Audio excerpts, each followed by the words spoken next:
Hey, B-Siders. Welcome to another episode of Bravo for the B-Side. This is Jim. And this is Danny. And today we are talking with a long-working individual in the industry, Eric Miller. This is kind of a laundry list of things, folks, so keep up with me before we say hello to him. He is an author. He is a filmmaker. He's a screenwriter. We have Whatever Happened to Uncle Ed. He's got stories in Galaxy's Edge, 18 Wheels of Science Fiction, 18 Wheels of Horror. We have Hell Comes to Hollywood, Ice Spiders, which I actually just watched again yesterday for old time's sake, because I watched that way back. I love that was one of them. Mask Maker, The Shadow Men, and several others. But one I want to focus on eventually is Swamp Shark with Christy Swanson, D.B. Sweeney, and Robert Davi, because we love horror films, and folks, you know, shark movies are endlessly fascinating to us. But before we get all to that, let me introduce you to Mr. Eric Miller. Hello, Eric. Hey, thanks for having me on the show, or the cast, or whatever the kids call them these days. Well, I appreciate you being here. Yeah, my pleasure. So we had some conversation beforehand, and we'll probably swing back to some of that stuff. But I want to just jump into Swamp Shark. Let's just jump right in. One of my favorite films. It was so much fun and challenging to make, and you don't realize how hot it was when you're watching the movie. It was insane. That was Louisiana. I'm forgetting what month, but it was summer. And it's I think going through like 10,000 pounds of ice and water for the crew every 5 minutes. It was insane, but also a beautiful, beautiful part. Part of the thing I like about making films is getting to go places, which I've been lucky in my career to travel a lot. Mm-hmm. And that was made just outside of Lafayette, Louisiana, out on the bayou, and just so many things about it, of just the people, the culture, the food, and not being in the film center down in Louisiana, or in New Orleans, being up the road a bit in a smaller town for a smaller company and making a series of films. And it was just magical and wonderful. And if you would have told me before I went down there that I would love being in the swamp, I would have said you're crazy. And it was magical. It was amazing. Wonderful. And just like Jaws, the shark didn't work. Oh yeah, of course. Well, so because our favorite movies are horror, and of course there's all the different kinds of horror. Zombies is like our number one, but we have over the years really jumped on the shark horror train, because really after Jaws, it's like, okay, we have Jaws, we had them in the water. I won't talk about Jaws 2, 3, and 4. 3D, yeah. But it's just so wild. I mean, there's a whole series: 2-headed shark, 3-headed shark, 4-headed shark, 5-headed shark, so on and so forth. And then stopped at 6. Yeah. And we were waiting for 7. Yeah. But there's swamp shark, there's sand shark, there's bikini shark. There's so many. Graveyard shark, clown shark. Yep. Ghost shark. Oh yeah. Shark. Yeah, ghost shark. So, and we just find it wonderful. There are so many takes on this. Sharknado. Obviously Sharknado. My friend Anthony Ferrante directed that and became he's an amazing guy and great filmmaker, and then became famous for, of all things, Sharknado, and they just kept churning those out, which was hilarious and wonderful. So yes, what a ride for him. Yeah. My basic question is, so, did someone come to you and say, hey, we need a shark movie, or was it just a horror movie? Because I'm always curious, when the word shark comes up, what process goes into it? Is like, what's not been done? Or is it just like rolling dice? It's a shark and oops, he's in a swamp, and no, the RV's not going to work. Next dice kind of thing.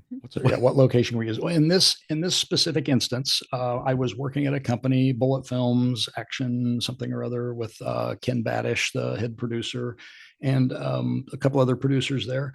They had I was doing production for them, line producing, production managing other films. And Ken had a script that had been written, it had been written in a previous incarnation, and they had a slot. We were doing a bunch of Sci-Fi Channel movies, and for whatever reason, I wasn't in the development end with the company. I was just doing production, and for whatever reason, they had an opening. They actually had 2 openings. My other script that we made for them, they bought something I had written called, was originally called Onion Head, based upon a Louisiana Myth, but it turned into Mask Maker, which is another film I made with the same company. Okay. But they had another script. It didn't quite work for the budgets. And I don't know if the other writer wasn't available, the original writer. I don't know the answer to that. But Ken knew I was a writer and knew I was there and said, hey, could you take a crack at this? And since I knew the physical production, I've done it for so many years, and I can, to a certain extent, I can kind of write to a budget, knowing the resources we had and knowing the locations. So I read it. It was good, but I could see why it just wasn't exactly doable.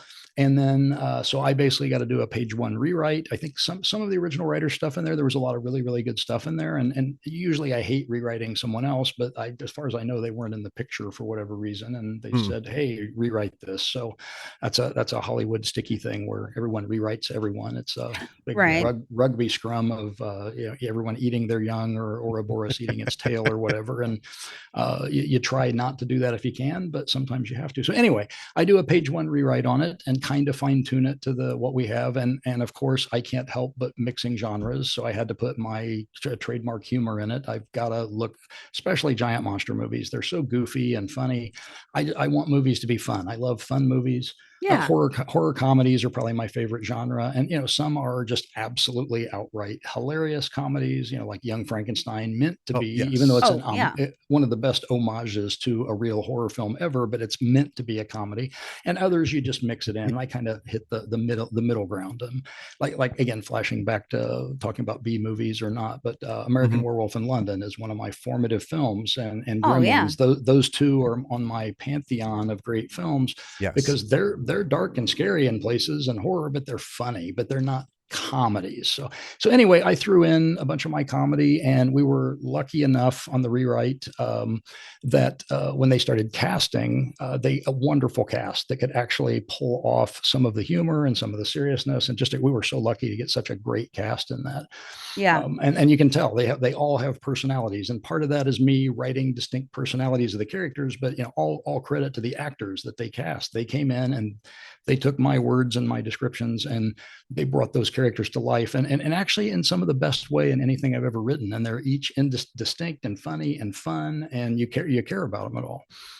You care about them, and even when they get blown apart, and yes, there's some scenery chewing. There's a little bit of villain. And one thing, as I'm rambling on, one thing I purposely put in is one of my most hated tropes in all mainly horror films, from Jaws. I don't know where it started. It probably goes back to a Greek play somewhere, but you can't cancel the whatever festival. It's the only, even though we know there's a giant monster eating everyone in town, you can't cancel this. It's the only money the town gets.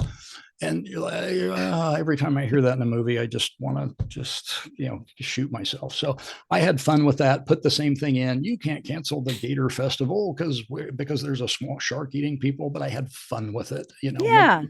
Have a hoot with it, even though it's dumber than hell.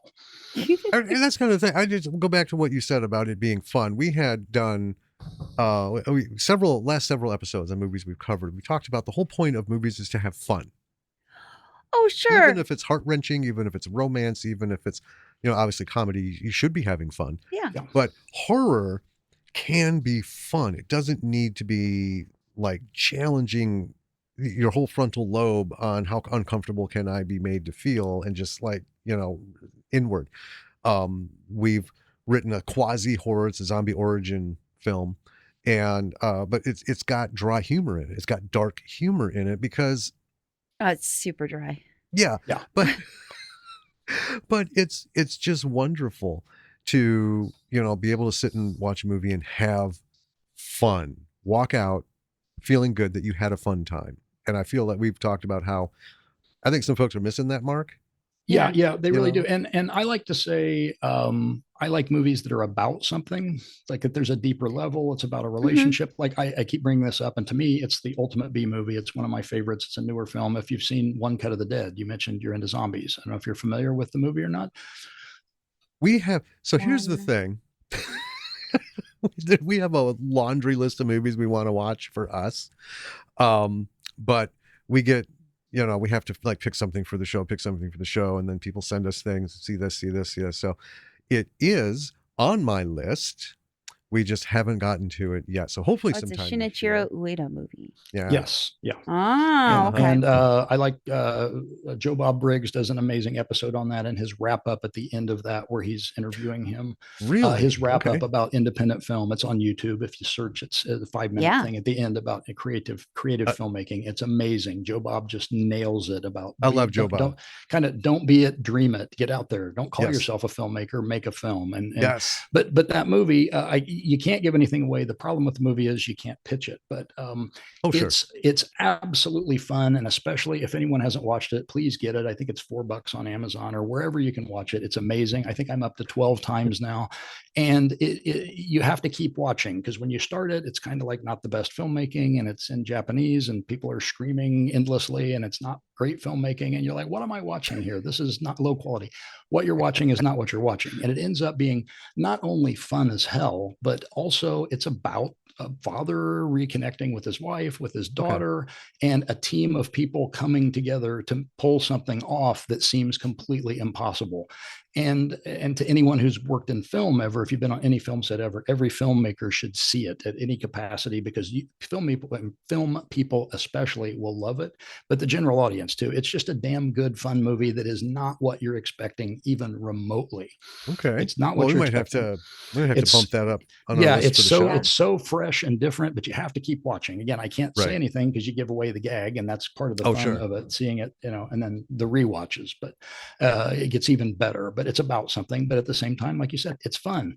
Another one you mentioned, Tucker and Dale versus Evil, is one of my favorite films. Yeah. And at the end of the day, it's fun, it's hilarious, but it flips all the tropes upside down. And it's about two rednecks that just want to go to a cabin and be friends, and one falls in love with a girl in the midst of all the wood chippers and nail guns and all the crazy stuff that's going on. And again, a brilliant flip of tropes, the same way that One Cut of the Dead does, but it's fun, but it's about something at the same time. So I won't claim Swamp Shark is even remotely on the level of either of those. I wish I was that good of a writer, or if I directed or whatever, but it's still, you try to do the same thing no matter what. So let me I'm going to just put another car on the train for Swamp Shark here. So like Ice Spiders was, sci-fi. And you said, there was a bunch of sci-fi movies. So there was a point. So we are fans of Asylum. Because, now I know there's been a lot in the past, there was a lot, I don't even know, maybe even now still, but it's not been very public. A lot of talk about how miserable it is to work there, and don't try to come up with ideas and just do what they say and write, whatever. I'm like, okay, well, not everything's for everyone, but some people will enjoy it. Some people will hate it. Doing that kind of writing but for sci-fi, for the longest time, had this like whole wave of they stopped showing. Because when sci-fi came out, it was, Invaders and 20,000 Leagues Under the Sea, all this stuff. And that's what caught me, is I'm like, oh man, this is the stuff I grew up on, and now I don't have to hunt for it. There's a whole channel just going to play it all day and all night. This is like MTV for sci-fi nerds. And, but then that all started going away, and they started getting movies. They started doing their own series. But like the movies, they started to almost take like an Asylum approach, where let's make 50 films in the next 90 days. Let's get everybody out there everywhere, and let's see what sticks, kind of thing. Yeah, and try some experiments. And and I must say that their TV series are amazing. Some of the best ever, from Battlestar Galactica to The Magicians and thing, are just spectacular. And then you go to the movie side, and they're the B movies, which, again, don't get me wrong, I love them. I wrote a couple of them, worked on many of them. But whoever's at the switch up there, I never really got into the upper management or anything. I was always going through a producer and a production company. So I don't honestly know how they operate entirely, but like you said, they're making fun movies. My only argument with the Asylum approach, and I've never worked at Asylum. I don't even know them at all, but I've got friends who have worked there. There's something about, you can make any movie for any amount of money, but you get to a point where you need a certain amount of money just to make something that's acceptable. And I don't mind if I'm watching something that's really cheesy and really low budget, and I know the level. And two friends of mine, Brett and Drew Pierce, that just finished doing the Wretched 2. I don't know if you saw Wretched 1 in the drive-ins, but their first movie, Deadheads, Deadheads is one of my favorite movies, not just because they're friends of mine, but they made it for no money. It was their first film, and their dad was Sam Raimi's special effects guy, and so they grew up in this whole culture, and they came to Hollywood and carved their own path, and they're amazing creative guys and fun and funny. But Deadheads, they went back to Michigan. They wear their low budget on their sleeve. They knew they didn't have money for certain things. So if you remember, the one guy's arm keeps coming off, but they'll just do a cut to of he's pulling his arm back on. You don't need to see some fancy effect. Right. But back to the Asylum thing, you get to a point, and again, not singling out the Asylum, like I said, I don't know them, but many other companies, you get to a point where you just have to have a couple more dollars to take care of the people, to pay the actor, to get the location you want. And there is there is a spiral where you kind of get to the bottom, and then you don't have the money for the effects. And so there's a midpoint there. And I think they made so many movies that the middle clump of them there's some great films in there. Oh yeah. And some amazing movies, but towards the end, they're probably still doing them. And again, not just them, but other people. And believe me, I produced one that was made for way too little money, and I won't even mention it, but it suffered because we just didn't have that little extra bit. You just you can only do so much with creativity. And that comes to the script. Like One Cut of the Dead, the script is meant to be what it is. They didn't have to have a lot of money. I think it was made for $35,000, which is an accomplishment. It's amazing that they pulled that off. But I always say, when you're making a retail movie, when you're like, here's the actors and here's what you have to have, like Swamp Shark, we get the names. I'm forgetting what the actual budget on it was, but that company I was working for made some of the higher end sci-fi movies, and because we had the big names, and the bigger names, they may not be A-list $20 million players, but they get a certain paycheck, and then you have to follow your Screen Actors Guild, your SAG. You have to follow, give them the accommodations, and there's a point where you can't do some things, and also audience expectations. I think 2D 2D graphics came in, like bullets and blood and things, or I don't know if it's 3D or 2D, whatever, but it became a really cheap way, and done right, it's fun. Like I loved, I didn't watch it initially, and I thought, this is just a low budget thing that I'm not going to like. And if you haven't seen it, I tuned in and finally bored one night a couple of years ago, and I watched the first episode of Z Nation. Oh yeah. I loved it. I binged the entire series. I loved what they did, and they were on Asylum level budgets. And I might even been some of the Asylum guys on it. I don't even know, but I didn't care that when you blast a zombie, it's 2D blood, because Walking Dead is amazing in so many ways. But there's my drama for 6 or 8 episodes. Z Nation, you're going to see 82 zombies get their brains blown out every episode. Yes, and so you get what you want, and it doesn't. The budget doesn't matter, and you buy into that. So, and I think again, that's the beauty of the Asylum movies. When you watch one, you're not expecting to see the giant effects. You suspend that disbelief on that level. So they pull that off better than anybody. I think anybody. I couldn't do what they've done. I couldn't do it, and I've made a lot of low budget, really tiny movies. And their effects have grown. They have grown. I remember their first CGI, and I was like, whoa, that had to be done on an Atari 600 computer. I remember those from middle school. But one of the things that because we still watch them, and every now and again, I'll still see that same submarine set. The same set, depending the same where shot. Wherever, because they'll put the camera on the left or the camera on the right. If it's on the left, you're in a submarine. If the camera's coming from the right, then it's a government nuclear facility, detonation, whatever, control room. We did one of the movies I produced was Ice Crawlers, I think it was called, with the late John Buechler, who was an amazing special effects guy, director, just a super nice guy.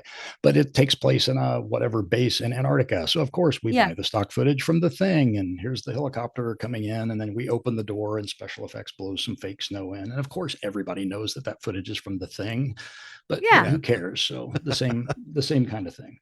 Well, we've always talked about like special effects, depending what you're going for, can make or break a film.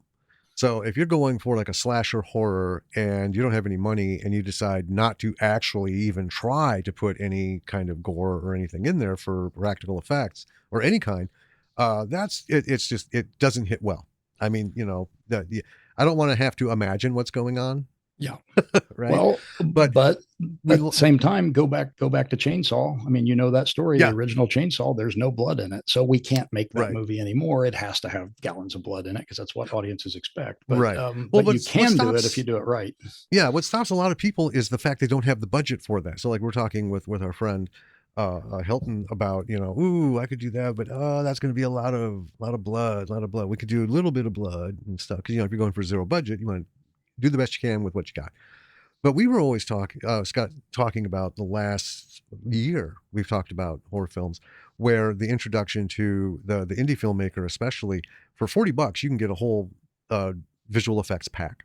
You can you can have bullets hit, splatters, and everything. And we've talked about how don't let how cheesy it looks or how unfinished, unrefined it looks, put it in anyway, because there's a valid reason for doing that kind of thing where we've had so many accidents on major productions and things, you know, we've had actors had their ribs broken because the squib had too much of a charge in it.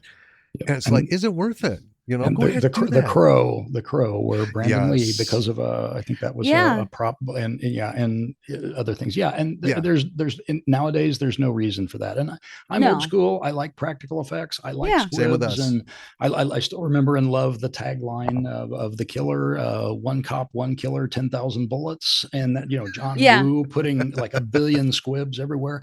But you're right. Do we still need to do that? And there's some places where yes, you should, and it does. There is a different feel to it. But if you don't have to and you don't have the money, and why put somebody in danger? And that's just it. Reason. More importantly, the training. If you don't have the knowledge and you don't have somebody who is an expert in this kind of thing, and that's what we've been trying to get to people. The lesson there is, if you don't have somebody who knows explosives down from squibs to blowing up a bridge, then don't do it. Then don't. And there's licenses for those kind of things that you absolutely should have, and you know, people have done it time immemorial. They've done their own effects, but you get into some of the more dangerous things and some of the stunts, and you're like, let's be safe. And just a note on that for anyone listening. There's obviously Rust, which is a famous issue, and I wasn't there. I don't know all of the details, so I can't comment on that. But what I've had to explain to people, the film industry, accidents happen in any workplace. We're in general exceedingly safe for the insane hours that we work and the fatigue and the always pushing the envelope. It's an amazingly safe thing. And said that, people get hurt, people die. It happens, and that's horrible and it's terrifying. And you never want that to happen. And almost we all get caught up in something. But in general, like in that particular instance, the cascading series of events that had to lead to that happening, it's horrifying and terrible. But there are so many checks and balances in there that it's chaos theory. Eventually something gets through, and it's sad and horrifying and terrible that it happened and someone lost their life and all the repercussions that, and Brandon Lee and so many others that it happened. So like you're saying, whether it's a budget pushing it or not, one thing about the technology is every bit we can do to eliminate even that, as safe as we are, to take it one step beyond and make it even safer. I'm all for that. I'm a safety freak, and and again, we've all, again, every set everywhere has pushed the envelope a tiny little bit, but there's always at least one person that's the sane person that says, hey, wait a minute, hang on, can we do this another way? And people from the outside of the industry, I don't think they quite realize that. And it really is the safety bulletins, the safety meetings, and the professionalism of the crews, even the low budget crews. I mean, somebody who's never done it before might not be as clued in, but in broad generalities, the film crews are some of the most ridiculously safe people ever for the things we do. We do. It's some nutty the things. amount of checks and balances on a legitimate production is insane. But you know what? You can get hurt in an office job. Exactly. Right. And you can't be like, oh, close all the offices. Everyone work from home. Right. You can get hurt at home. Oh, no more work, period. But if you can make it safer, I mean, hey, we're getting rid of paper because there were so many paper cuts. So it's hard to cut yourself on a PDF, but somebody could do it. I mean, I'm sure you could figure out how to do it. That might be my next horror movie, a killer PDF. But there we go. Hey, I got to get writing on that. Adobe will sue me, so I better not do that. Never mind. But yeah, anything you can do to make it safer and better, but also that ties back into the filmmaking, where if you can do something off camera and sell it, we'll go back to what you talked about, sharks and Swamp Shark and Jaws. All the elaborate Bruce and the effects and all the real time, they didn't work. So instead we get the cutaways. And so and obviously now we're seeing more with the CG, and there's probably more blood and gore in the average Asylum or whatever Sci-Fi Channel movie than there is in Jaws or Chainsaw or any of those movies. Right. But the best film, same thing with Alien. It's so classic on so many levels, not just because, but there was, I think if I read it right, there's supposed to be a guy in a suit on stilts running and chasing people. It didn't work. That didn't work. And so we get the alien hiding, and holy crap, it's 1,000 times more. So I think less is more, and that relates on the filmmaker to try and hide things and do it. If you can do it in camera, you can do it smart. You can use all the old school tricks, but also just write around it, direct around it. And you get sometimes get the same impact. But there's other times where you just got to see the gore. You got to see it. I mean, Tucker and Dale, pulling the guy, whatever half of the guy back out of the wood chipper. And that was fantastic. I'm completely forgetting the character name. I want to say the actor was Jason Rogal. Forgive me if I'm wrong, but in the Swamp Shark, when spoiler alert, when the shark goes into the fan and the gore blows everywhere and we blow it all over Jason and everybody. It's if I got the actor wrong, I'm so sorry. But those are the fun things. Sometimes you just gotta see that, but you still do it safe. Yeah. I mean, and that's kind of the thing. Like I said, horror is like all over the place. We like Alien.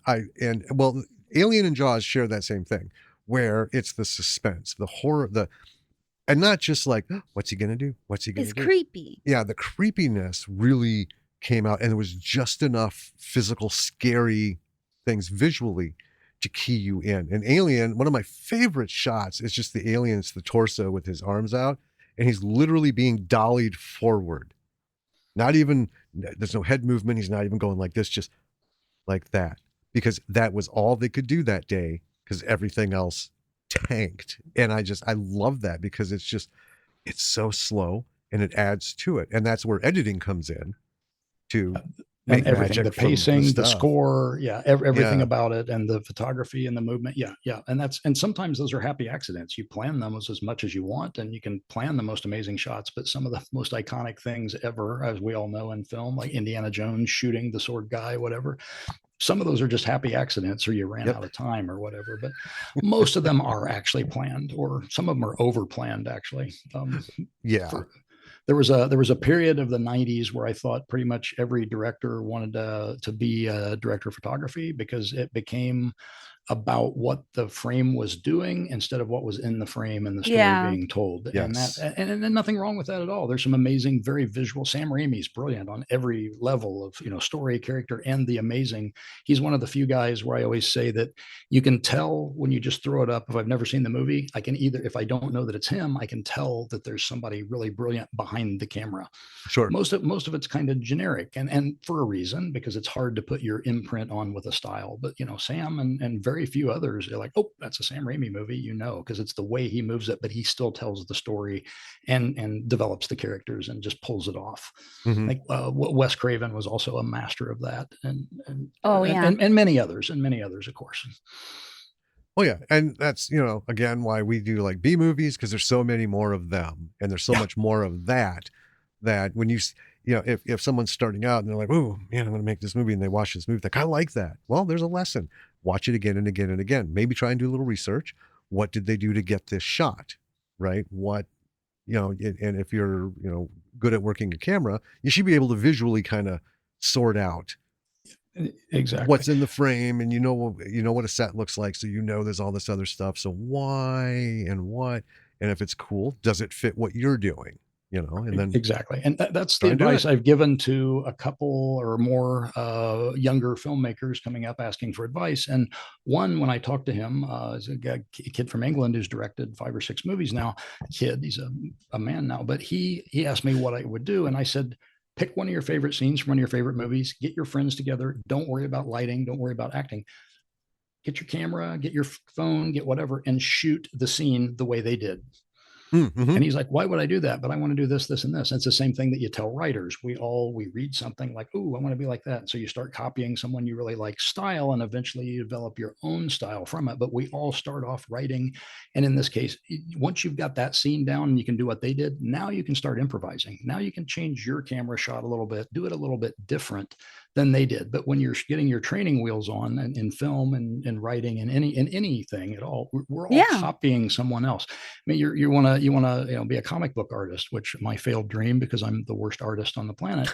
But you start either tracing or you start drawing, Superman or Spider-Man or whatever. You start drawing King Kirby, and like him, again, I failed, but many other people. Then eventually, once you do that, then you do the next step. You start putting your mojo into it. So any piece of art's like that. So. Well, and it's acting. It's the same way. Acting, you come off with somebody, and then you will emerge through that once you get the basic. And we talk a lot about, like, with the writing aspect of there's a lot of movies out there, even a lot of books, where it's just kind of like buck wild. It doesn't follow the conventions. And we've seen some that are really good, but we've seen some that have just they flatlined before it even hit record. And the big thing we talk about is it's important to know the basics, to know the foundation. So like the 3 pillars of storytelling, you should know that. You should practice that. And when you understand it, then feel free to rip it open. And wait, there's what are the 3 pillars of storytelling? So I should know that since I'm writing my second novel. I should the 3 pillars. Yeah, exactly. Oh crap, I need to learn something. No, you're completely right. And we all start somewhere. And I was just talking to someone on the phone earlier, and I've said it in another podcast and to many people. We teach that failure is a bad thing. We grow up thinking, don't fail, don't fail. No, of course you fail. That's how you learn how to walk. That's how you learn how to talk. That's how you learn how to make a movie, how to write a book. Your first one might be brilliant. It's probably going to suck. Your first film, your first whatever, it doesn't matter. You learn from the failure, embrace failure, and pick yourself up, figure out what you did wrong and do it again. And I hear that so many times that I'm afraid to fail. It's one of the psychological concepts, fear of failure, tied with fear of success and imposter syndrome and all that, which we all have. Every person does, except the crazy, arrogant sociopaths that I'm brilliant. Everything I do is brilliant. There's plenty of those out there, especially in Hollywood. But most of us have that little bit of self-doubt, and it's actually a good thing because it's a feedback loop where you're writing and you're filmmaking and even weirdly, even as a fan watching movies, am I going to like this one? I don't like anime. Well, let me try Akira. Oh, I liked Akira. Let me try something else by the same person. You might find yourself listening to a style of music you wouldn't have listened to, a genre of film that you didn't.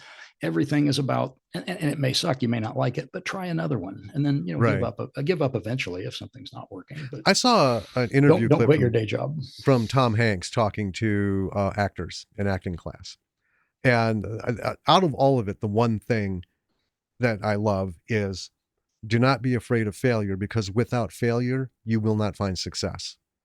You need to sell that performance short. You need to flub the lines. You need to buckle under pressure. You need to fail so you can recognize these things and how to fix them, how to overcome them. And before you know it, now you've got, just like everything else, you got your own style. You've got your own way of doing things, and people are going to come to you for you, not because they like JFK and you played JFK. No, they don't like what you did. Yeah, right. And they want to bring that to a new character or something. And goes with everything.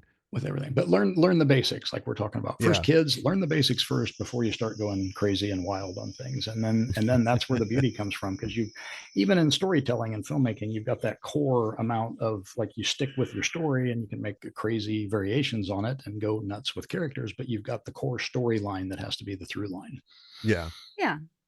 Learn the rules so you can know how to bend or break them. Yeah, exactly. Like for instance, swimming pool shark was a complete failure. We tried to shoot it and we went, heck, this doesn't work. There's not enough room. And we looked across the way and there was a swamp, and there we go. It's swamp shark. Boom. So we'll just keep hanging on swamp shark. We can jump to anything else too. And somebody's, as I'll probably Google this later, somebody probably has made swimming pool shark. So I can't wait to see it. I mean, very well could be. Probably. Yeah. Pond shark. Pond so shark. With swamp shark, you were on set.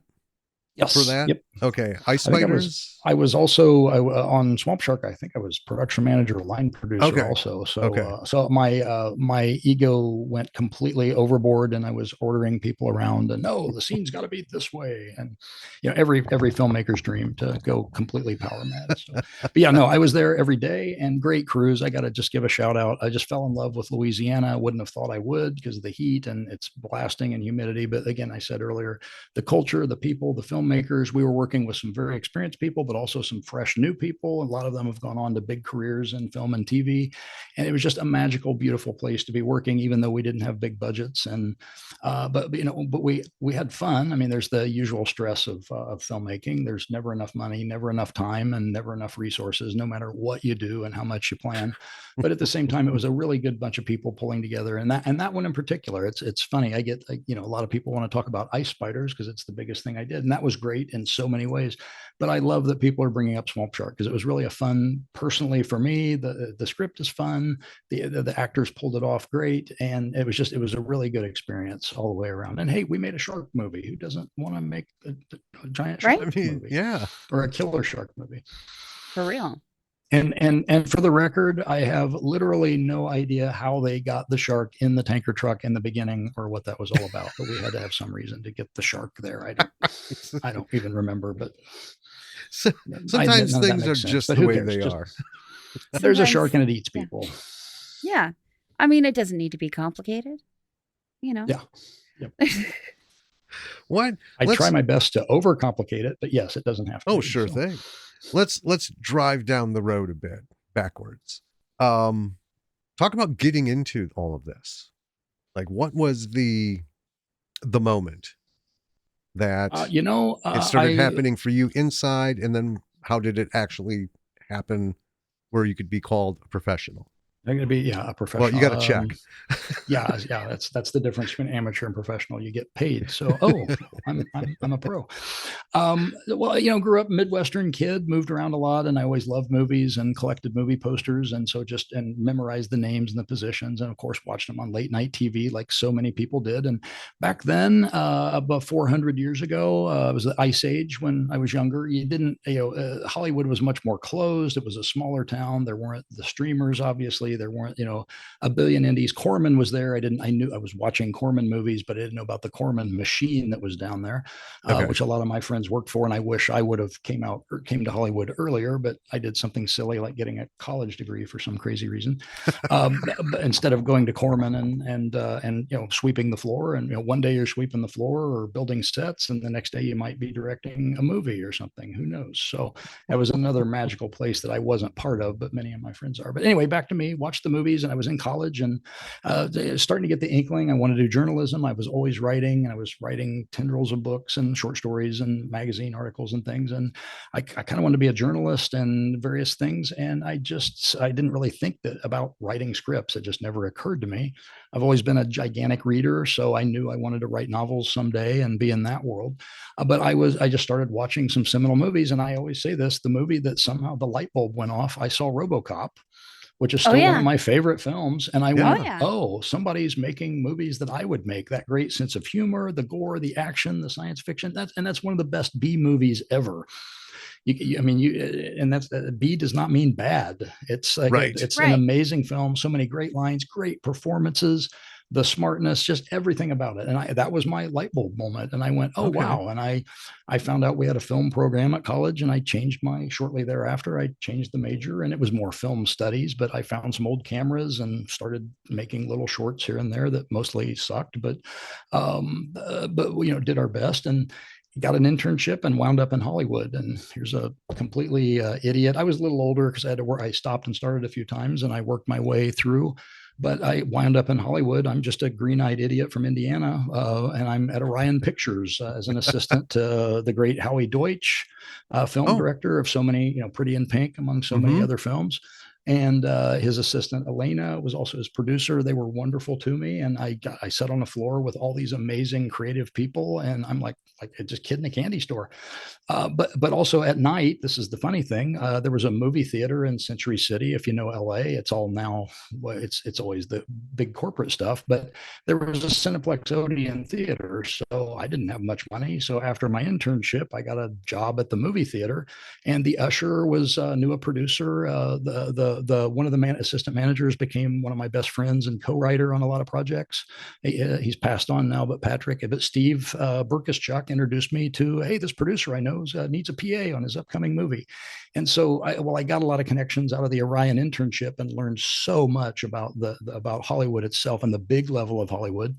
The next thing you know, I'm on a low budget movie set out in the middle of the desert somewhere, pumping blood and blowing smoke and running things and running ragged. And so it felt like my people out there. So that's the weird. And then from there, you just kind of, people, you meet people, you just take, people look at my resume and say, why you never focused on any one thing? Well, I had rent to pay, and somebody would say, hey, can you, do you know how to do locations? And I'm like, I'll figure it out. And so one show I'm transportation coordinator, next show I'm location manager, PAing here, there, and just learning. And in between every project, writing scripts, continuing to write stories, and then now 400 years later, it's just like, what happened?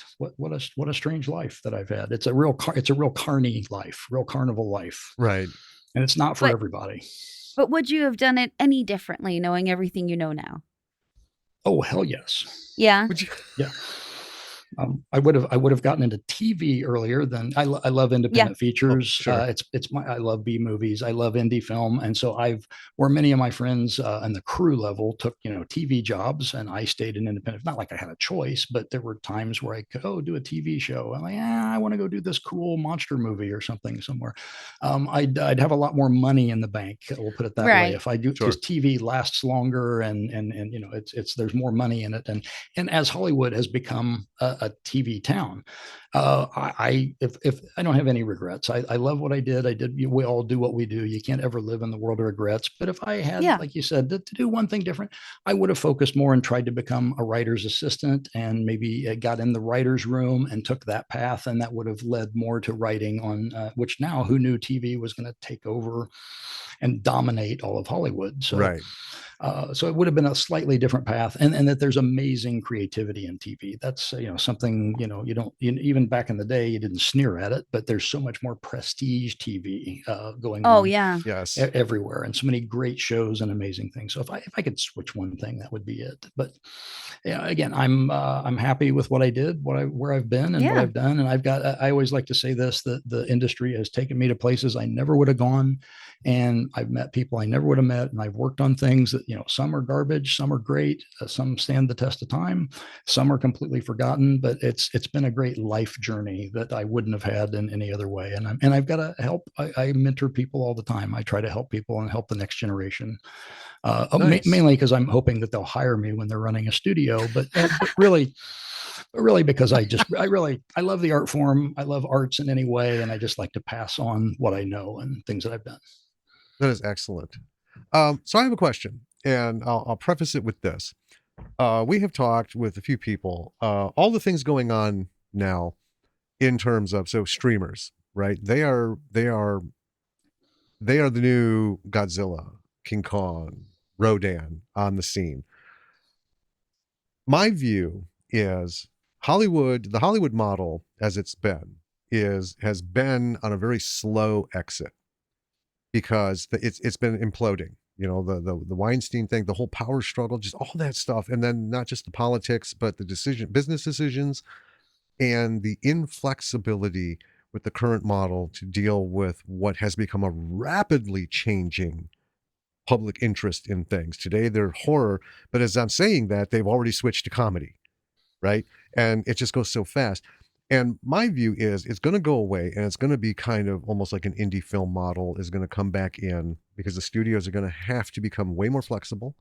They're going to have to take more chances, because the streamers, they've already got it knocked out. Like Netflix famously makes, I think they said it was 150 movies / episodes 3 episodes of a new series, and before it even sees the light of day, people don't even see it in the screening room. They just pull the plug on it. It's like fistfuls of spaghetti, throw it against the wall. If it sticks, it sticks. And even if it sticks, we may still kill it. And sadly to me, the public is getting used to that. I get devastated every single time a show comes out and I'm like, oh man, this is good. But in the back of my mind, it's like, oh, are they going to cancel it? Are they going to cancel it? Doesn't matter if it's good or not. Right. Yeah. What do you see happening with what's going on? A whole lot to talk about there. And I can't speak to I guess I can speak to it because I see it and I work in it and I live in it. There's great things and there's bad things. I mean, hey, Netflix is buying Warner Brothers. So yes. Streamers, they're companies, but they were always a studio. Amazon Studios bought MGM. The method of distribution changed, but they were always a studio. Netflix was always a studio. They just didn't have a lot. Now they have a lot, and so does Amazon. Right. So the more things change, the more they stay the same. And it's almost like when we went from when film came out, and you went from shorts and silent films to talkies, but then radio was still dominant, and film started killing radio. Mm-hmm. And then TV comes along, and TV starts stomping on everybody else. It's just the latest iteration. And what I'm a fan of saying is, and what you're saying about the indie film model, it's happening right now. It's now called verticals. If you've heard the term, it's been around for a while, but it's meant watching vertically on your phone and shorter things. The famous, the first one out of the gate, the pioneer was Quibi, which went bankrupt. The old saying that, I remember that. Pioneers starve and settlers prosper, but they tried something different that was coming. They could see the thing there, but it didn't work out for whatever reason. But people are doing it now. Verticals are everywhere, and they're independent. Most of them are non-union. I think a lot of them, some of them are SAG, but I hear people getting calls all the time. And it's like, if I was coming out here now, if I was the young man again, instead of just young at heart, it'd be like you jump into verticals. It's the new Corman. It's the new Full Moon. It's the new go-go 80s indie film, because people are just running around shooting stuff on their camera or on their phone for their phone.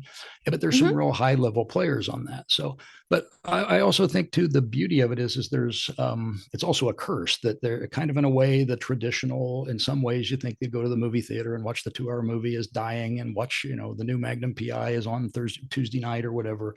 Of course, a lot of those worlds have died and are dying, even though they're still there, but we're making product that people can consume in whatever way they prefer. If that makes sense. Yes. So I've always said this, some people are going to go to a movie theater on Saturday night because it's what you do on a Saturday night, or you want to see the theater with the big sound.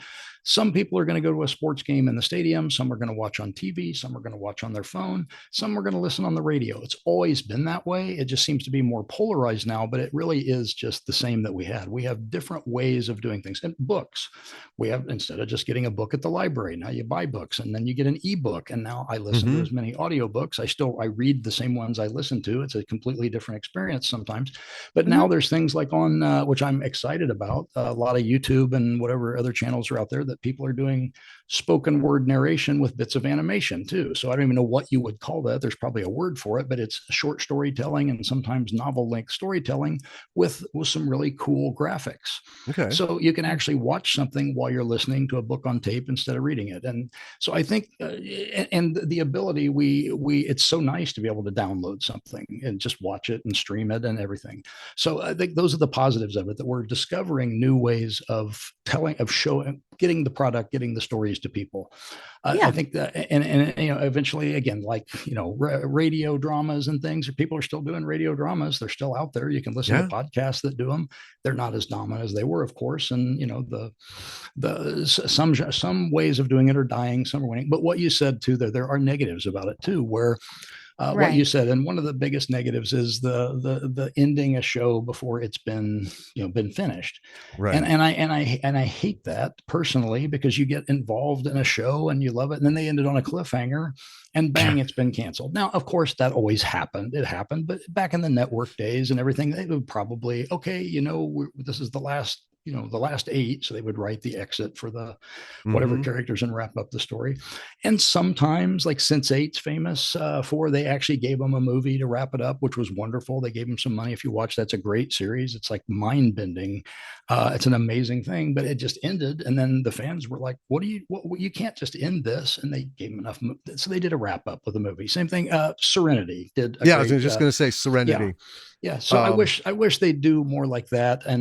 Or because also, again, I'm not an executive. There's a lot of people way smarter than me, making a lot more money than me, obviously. But I just want to say to them, like, I don't watch some of your shows because I'm afraid you're going to cancel it. I wait until there's 3 or 4 seasons in before, okay, you're going to finish a story arc. Now I'll watch your show. And in this immediate world of the immediate, like, oh, The Metric did, how many people binged it on when it first dropped? And that's how some of them allegedly make their decisions. Well, you're not getting my eyeballs. One of my favorite TV shows of all time. I think I watched it after it was Sci-Fi The Magicians. I love it to death. I've watched the entire thing through 3 or 4 times or more, but I didn't watch it until 5 or 6 years after it was off of Sci-Fi and onto Netflix. So I missed the entire cycle. So and also the beauty of that, streaming does let you find things. Yes. It does let you find them, but also they cut some things off too early. So what are you going to do? And for me, my biggest one was Farscape. Multiple Saturn Award winning show, and it was ramping up and it was at its height. And then someone at Sci-Fi decided to cancel it because they were going to put on WWE wrestling on the Sci-Fi channel. And then that was it. And it was, I think, almost 2 years later before we got they were allowed to do a 2-part wrap up. Yeah.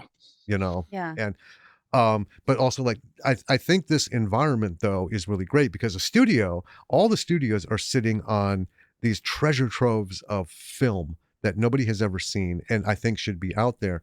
But then you get something like The Expanse that gets canceled, and then who steps in? Amazon, and saves it, and we got this.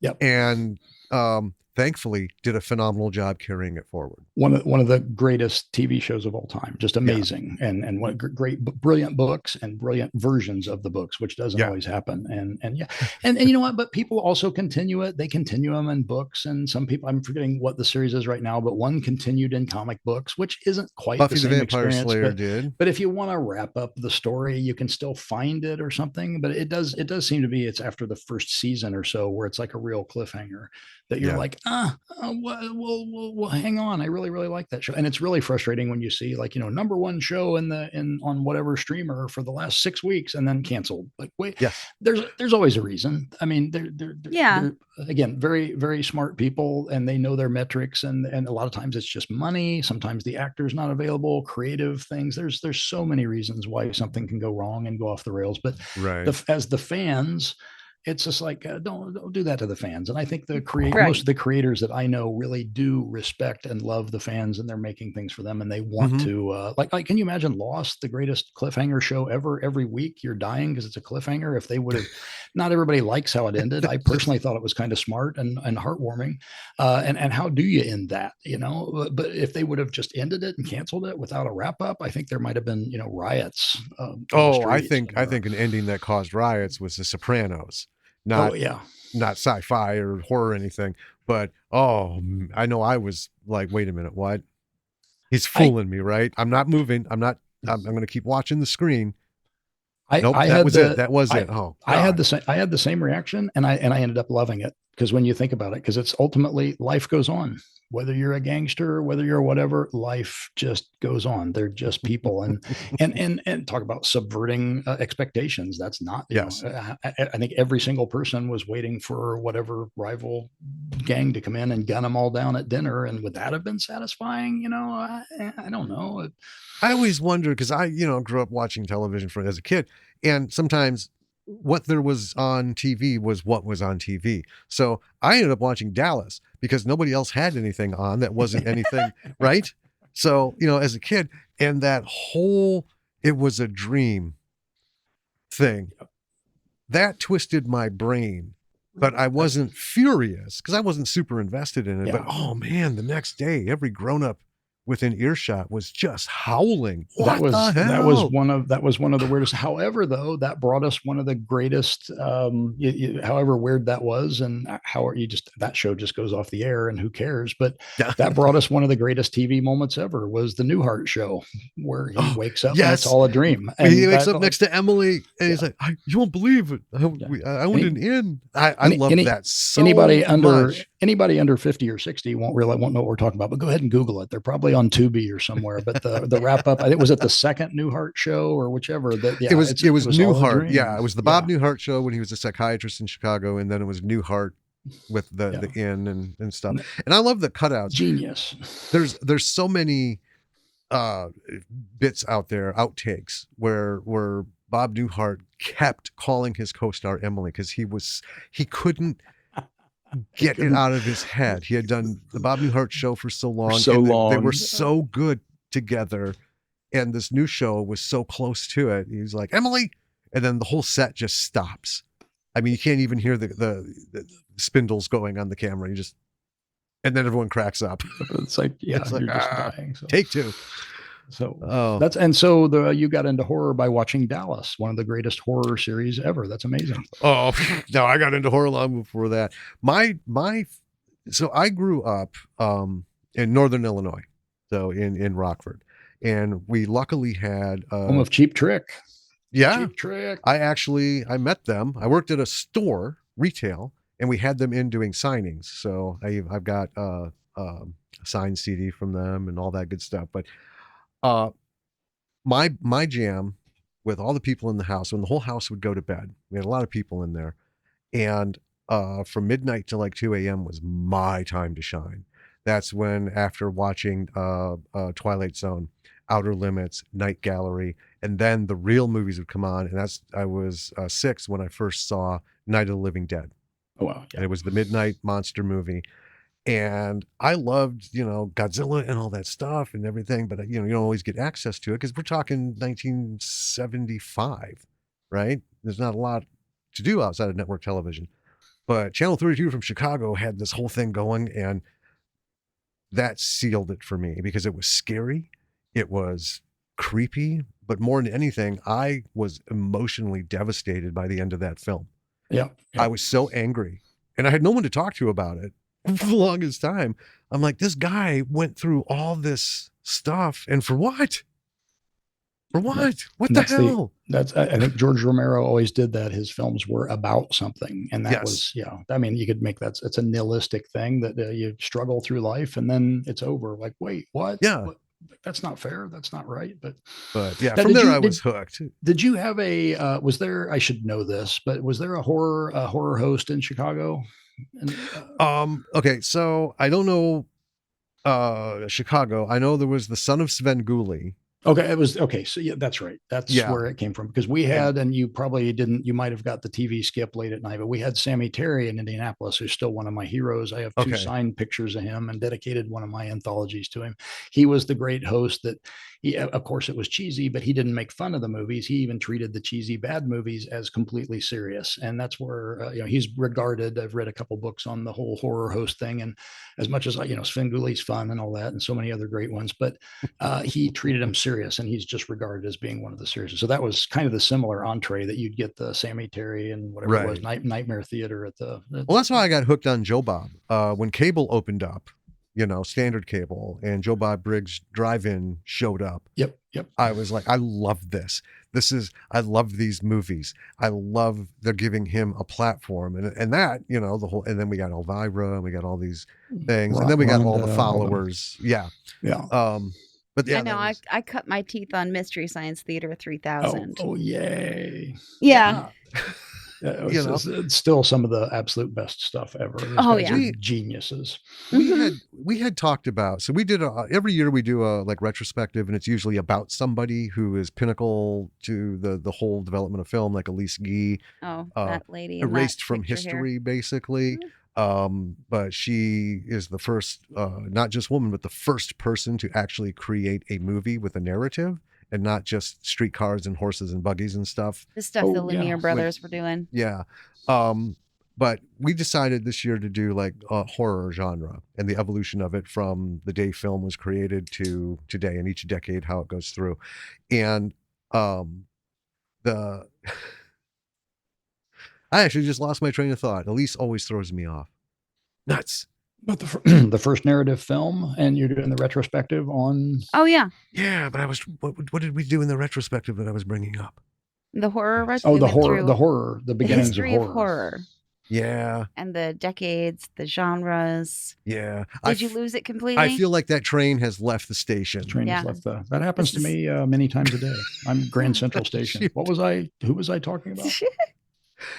We get so excited about this. For me, I lose my way pretty easily. Here's what it was. We were talking about how magnificent that period when film was first invented, that first 10 years is such a magical moment in time that we will never, ever, ever, ever be able to see or experience again, because it was all so new. Nobody knew anything. There was no wrong way to do anything because nobody knew the right way to do anything. And nobody made up any rules. Right. But then every decade when the genres, especially for not just horror, but everything, filmmaking, like we had Grindhouse, I cut my teeth on Grindhouse when I could sneak into movie theaters, and wow, that's something. And I always wonder the way things are going. We're talking about like verticals, new kinds of things. I wonder if we're going to have that moment again that will even come close to when this whole film thing first started. We're going to have a format and a way and a delivery or something that all comes together that is so new. It's like you almost don't know how to understand it. Right. And a completely new way of storytelling. Yeah. Which could happen, and you can't really even imagine what it could be. But look at all the other different ways. Like we just, in all my talking about verticals and streaming and all that, I left out video games. I mean, oh my God, so many great stories, and such a huge industry, and so many people play games. I play them too, where you're the hero of the movie. You're not sitting passively watching, you're interactive, and it's gigantic. There's a reason why, Master Chief and all the great characters that come out, that it's huge, and there's great storytelling all through it. And then that transcends, like Fallout. I played all the Fallout games, love them. And then now the series is taking the same ideas. It was kind of story thin, but has trumped it and went even further. And it's just like, it's a feeding ground. That's the best way of, if anybody knows this, we talk about Hollywood is all about IP, intellectual property. Yes. And nobody wants a script about a kid who gets bitten by a radioactive spider and gets powers. They want Spider-Man because it's a property, it's marketed, it's everything, it's big.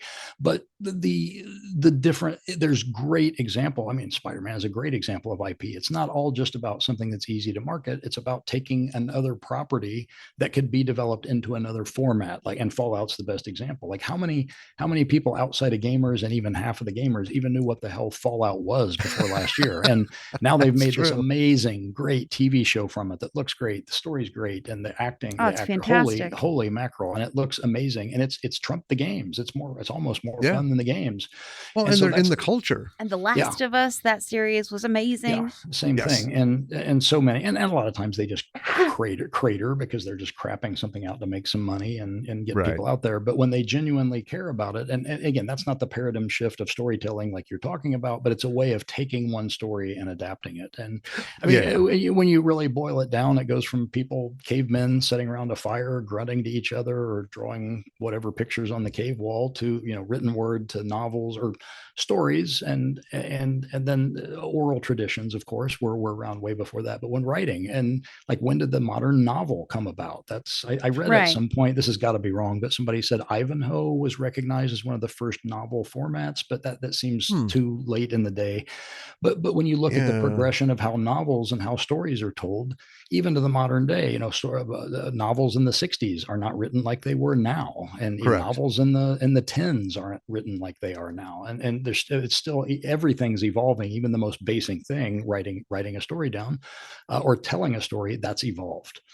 Well, I mean, we've gone from things like the penny dreadfuls, right? The little, you go and buy them for a penny, and Punch and Judy and all the weird.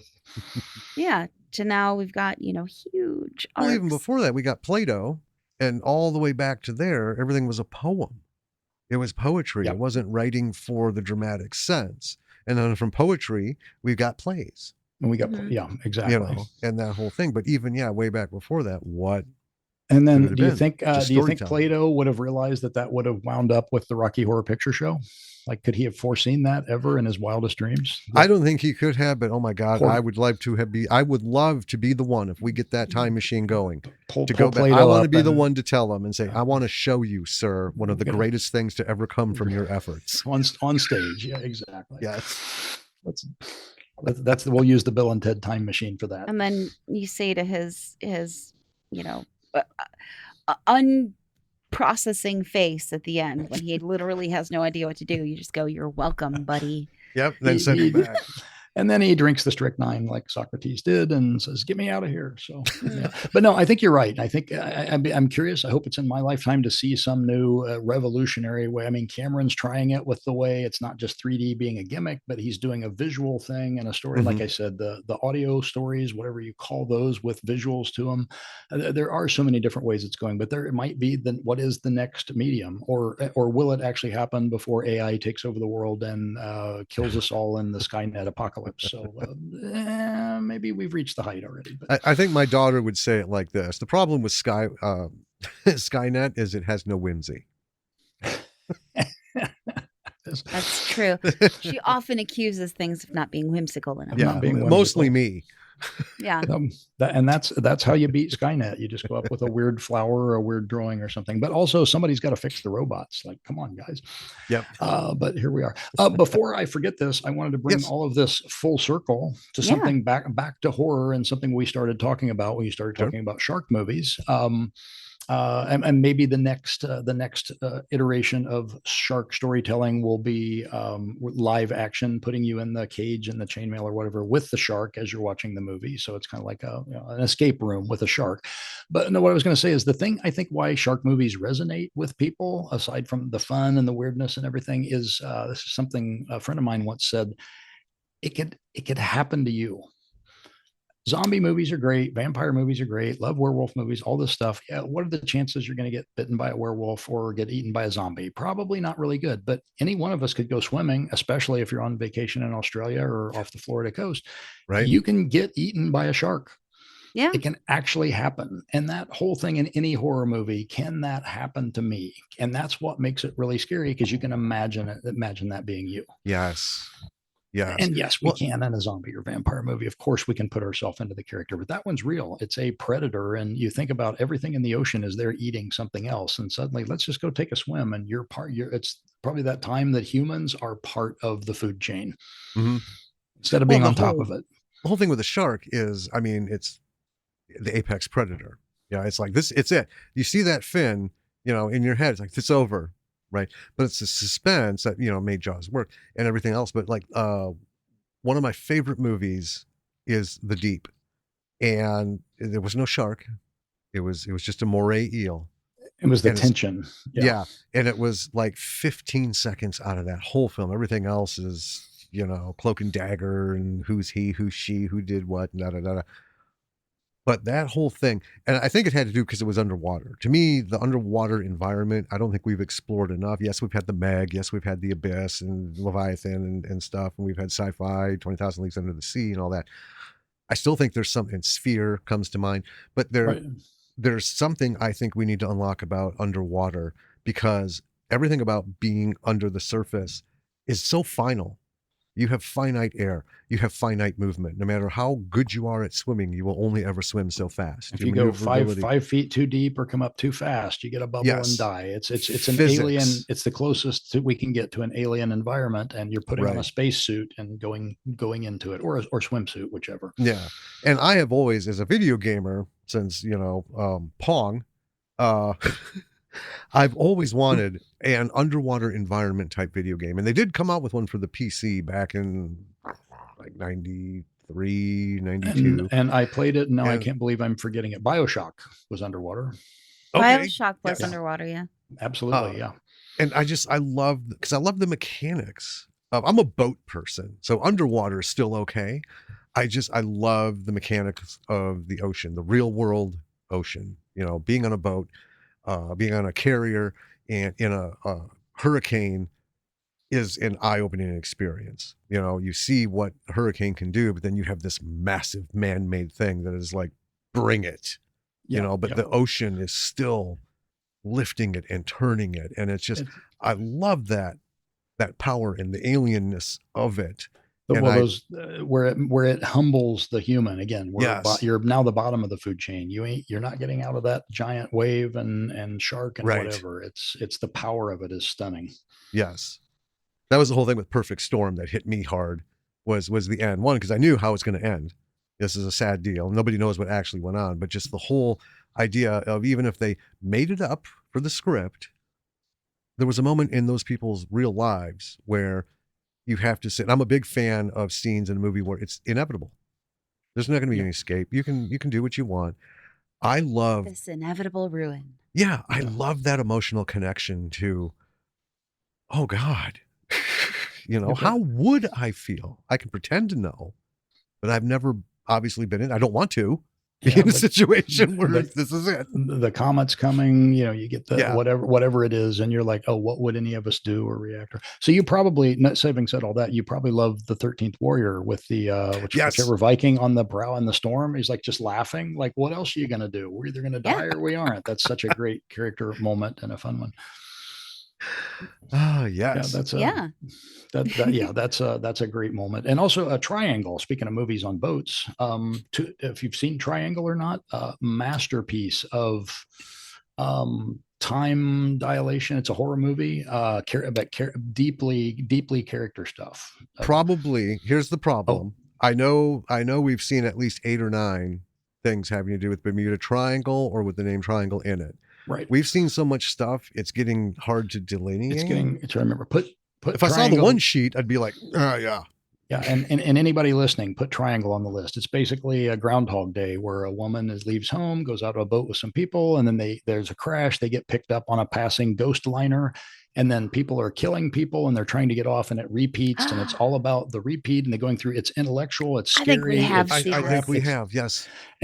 It's a great movie, and another one that not a lot of people saw, and I think it through some quirk of I think it might have been a Miramax movie, some quirk of release dates or something, I've forgotten about it, but one of the best horror movies ever is called Below. I don't know if you've seen that, but I've seen Below. Yeah, yes. It's a haunted house on a submarine in war, and to the end of the movie, you're not sure if it's haunted or shit's just happening.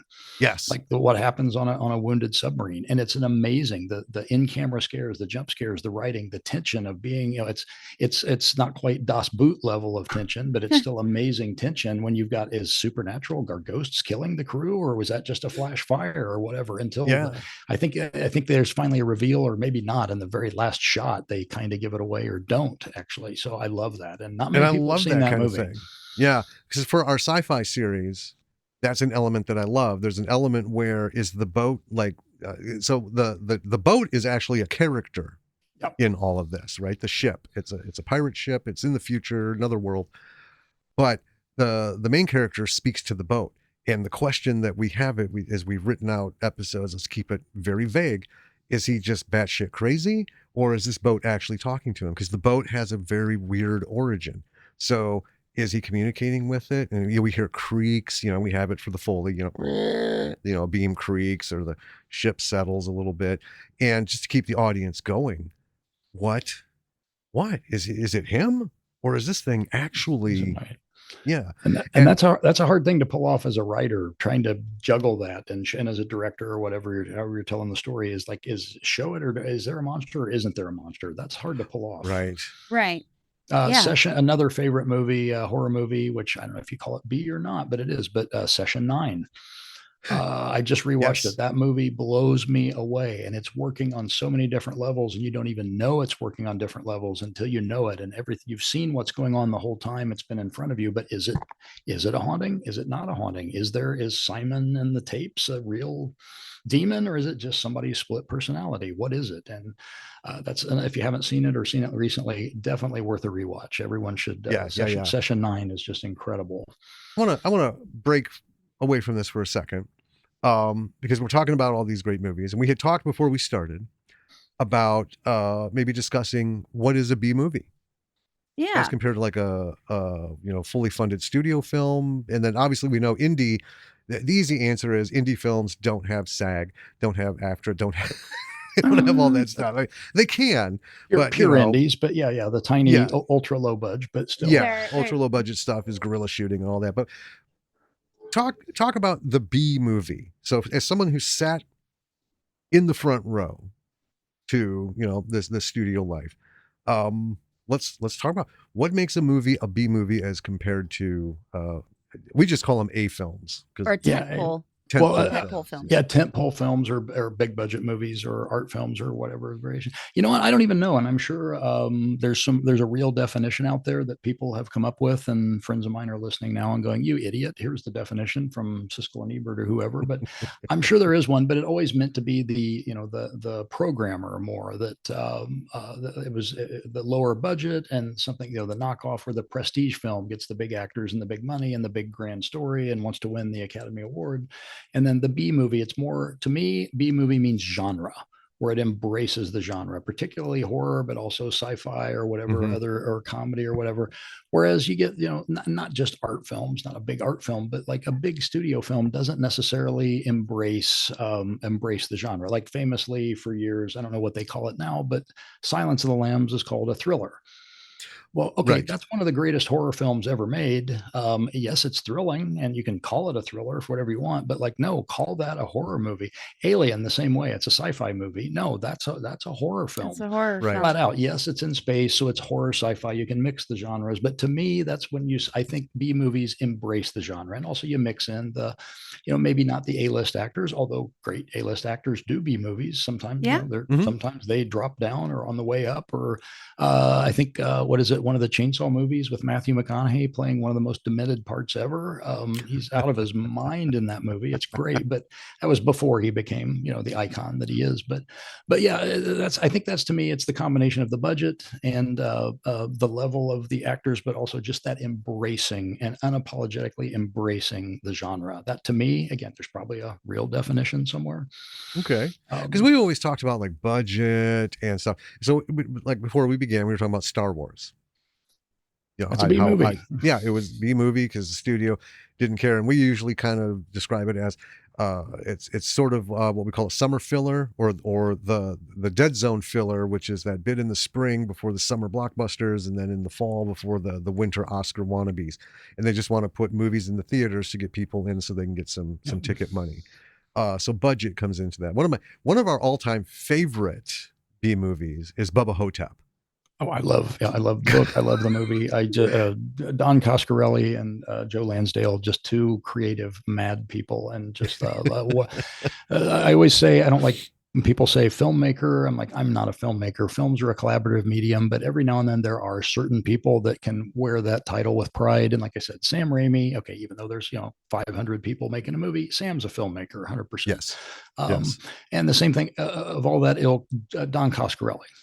And not just because Phantasm, he literally did everything. Yes. I think everything from, except his mom cooked the meals and did the sewing or something like that. But no, that guy did everything on Phantasm, and he still has that mentality. But digressing a little bit on that. But now I lost my train of thought. My train went out of the station. So what is a B movie? Yeah. What is a B movie? Yeah. Back to what is a leaning B movie, into it. Yeah. Bubba Ho-Tep, again, geniuses leaning into that. That's just such a great B movie. And I'm trying to think of some of the ones that you would say, weirdly, okay, here's an example. They came out around the same time, and I still look at both, and I love both films for different reasons. But the original Star Wars, we'll call it a B movie, but when you watch it, that's polished.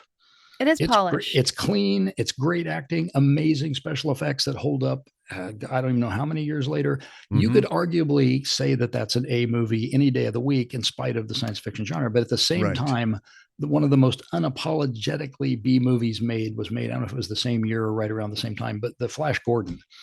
God, I love Flash Gordon. I love Flash Gordon. It's so out there. It's so cheesy. And I like watching the two together, and you're like, oh my goodness, the special effects in this one hold up, and the special effects in this one were bad when they came out. Yes. But they were bad in the way that fit the narrative and fit the show and fit the serial. I mean, yes. But you can just say there's no way you can look at Flash Gordon and say that's an an A movie in any conversation. It's one of the greatest B movies ever, and it's just chewing the scenery on every single level in the best way. But Star Wars, you can go, well, you know what? That's pretty damn polished. That's a damn good movie. I waited so long for a sequel to Flash Gordon. And then as I got older, it just broke my heart that even before they were done filming, they had it lined up, but it did so poorly in the theaters, they just trashed all of it. I mean, Max von Sydow was already signed the dotted line. Yeah. And on the other hand, how can you follow it up? I lost the call. How can you follow it up? I mean, what are you going to do? Oh, you're still going through here. Okay. Well, but I don't know that he can hear you. Yeah. I can help. Oh, wait, I just lost her. Yeah.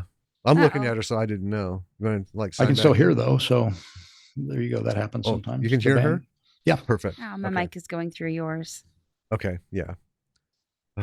It's all routed. It's all this technology. We're so sick of Zoom. So, yeah. I think that fits. I think B movies is almost impossible to define because the budgets, can go high, low. I've seen movies that should have probably been a low end B movie, and they were, tentpole films. And we were just talking about it with some folks yesterday. Saw such and such after listening to all this stuff, and all I could think of is what kind of terrible movies have all you people been watching that when you watch this was like the sun coming up right after the storm. And it's all personal. It's all an opinion, but I'm not saying we're so good at writing that we can just crap on everything, but I just look at things. I'm like, I don't even understand what the story was supposed to be. So what was the draw to this? And we know some of these things have made it to Oscars and stuff. I think it might be fair to say B movies embrace the fun. Yep. That's a very good definition.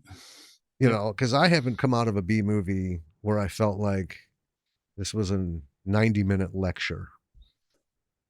Even serious stuff. I got my money's worth, which is hard to do these days since a theater ticket costs a literal arm and a leg. But yeah, I mean, yeah, my gosh, and it's not even fun to go to the theater anymore.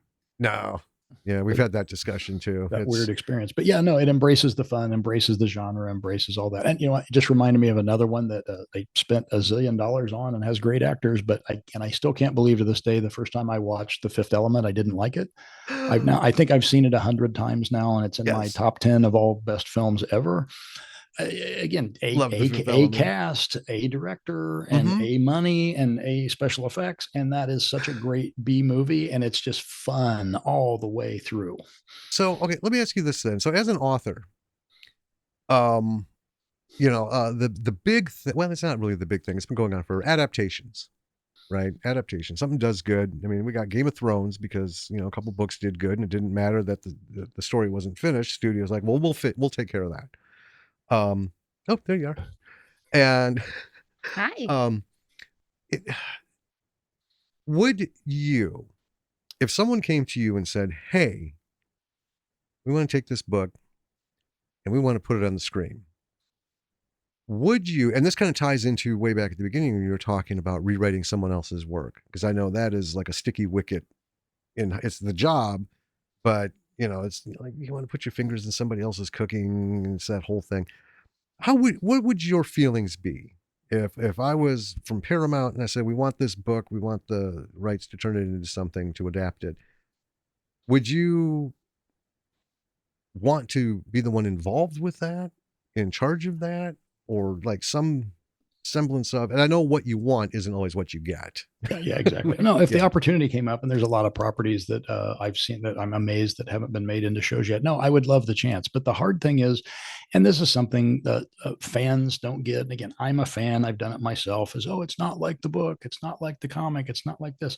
I hate when they change things for change sake. I'm famous for saying that, like either in a rewrite or like why does Peter Parker is not Peter Parker anymore? He's Bob Parker. Why did you change that? Again, that's a bad example because they didn't change it. But when Hollywood sometimes just changes things for no reason whatsoever, but sometimes they get it right. I'm maybe one of the few people, but like I never liked the ending of the Watchmen graphic novel. I thought it was just kind of silly and stupid. And the movie brilliant. They tied it into the character and the stories and all the setup. They won up the comic, and that's no shade on the comic at all whatsoever, which is brilliant. And all that same thing. The Magicians. I liked Lev Grossman's books. They're really good and amazing. The Magicians series, they out of the ballpark. They took the same setting, changed a couple characters a bit, one in particular a lot, but took the same story and moved it around, and I think in a way made a better version of the same story. So there's other examples of that. So you want to hope you can do that, but what the fans don't get sometimes, we get mad, we get bent out of shape, and yes, we want to see it, but sometimes you just can't do it that way. There's pacing, there's acting, there's effects. You just can't, like The Expanse we brought up. There's love the show and love the books. They're amazing, but they combine two characters. And when you go back and read the book after watching the show, and you realize, oh, that's actually kind of smart. Those characters, I've done this in my own writing. You're either occupying the same space in your story. Luckily, hopefully you're smart enough to see that early on and combine them. But some people were mad about that, some people aren't. But what I've come to do is, unless it's egregious, I accept that it's a different medium and that they're trying something different. Now that said, there are sometimes that just infuriate me when they change things. But what comes to mind for me is The Incredible Hulk with Bill Bixby and Lou Ferrigno. They changed his name from Bruce Banner to David Banner, and on the headstone they have David Bruce Banner, because the executives at the time in the network thought that Bruce sounded too homosexual for network television. So they changed his name to Dr. David Banner. And I didn't know that at the time, but when I found out, I never heard that. Wow. Oh, yeah. And I just was like, wow, that is wild. Now that's infuriating me. It is infuriating. And because those are the kinds of changes that they change, not just to change, but for the whole wrong reasons. But this is also late 70s, and I'm not going to pretend that we were in a good place, period. Exactly. But I think the dance on that is, and I think any creator gets that. I wish I could be on that level of being a showrunner or getting to adapt something big. But again, you want to stay as loyal to the fandom as you can, and to the story and the characters. And famously, currently, The Witcher. I like the series. Oh, sure, yeah. Season 4 was okay. It wasn't necessarily, it wasn't the best ever. And did everything follow the books or the story, the video game? Not exactly, but you get your star leaves and more credit to him, because he's like, hey, you're not staying. He wasn't, I don't think, expecting them to go word for word and note for note. Right. But it's like, you've got to keep the spirit of the story. Spirit of it. Yes. And when you start faith going in the away spirit from of the that, story. And again, that's a Hollywood thing. I mean, we owe to many things, but part of the reason Marvel took over the universe is that, Hollywood was making superhero movies, and some of them were good, most of them were bad. And the comic book guys were like, hey, could we consult on these? And some of the Hollywood people, get out of here, you silly comic book guys. And, I'm just, you drew the pictures. And you know what? Good. I think we can do this better. And there's a certain amount of, go ahead, comic book guys, try and make a movie. And then kaboom, thank you, Iron Man. And here we are. And the smart people got it. So, and that's not everybody. It's another thing. When you say Hollywood, people think that it's like one big thing. It's not. It's a bunch of different companies. It's hundreds of different companies, and how many different studios and streamers, and do they all talk to each other? Of course they do, but there's thousands of people in here. There's not one conglomerate. And so most of the people are smart and respect the stories and want to do the best they can. And sometimes they just can't. Like, you don't get enough episodes. I want to tell this whole story. You got to cut it short. What do you do? And then you see things like Masterpiece, where Serenity, they managed to sum up the entire show in a movie.